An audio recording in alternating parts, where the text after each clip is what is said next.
থেকে দিন বা দিন চলে যাচ্ছে। নট ইন আওয়ার ইন্ডিয়া, আমরা যদি ভালো করে লক্ষ্য করি অল ওভার দ্য ওয়ার্ল্ড, পৃথিবীর কোথায় আজ আমাদের ইজ্জত আছে বলুন না?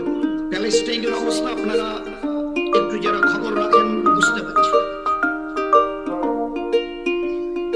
অবুঝ দুধ পিতা হওয়া বাচ্চা হামাগুড়ি দিয়ে মায়ের কোলে উঠে আম্মিকে ডাকছে একটু দুধ পান করবে বলে, অথচ মা মরে আছে।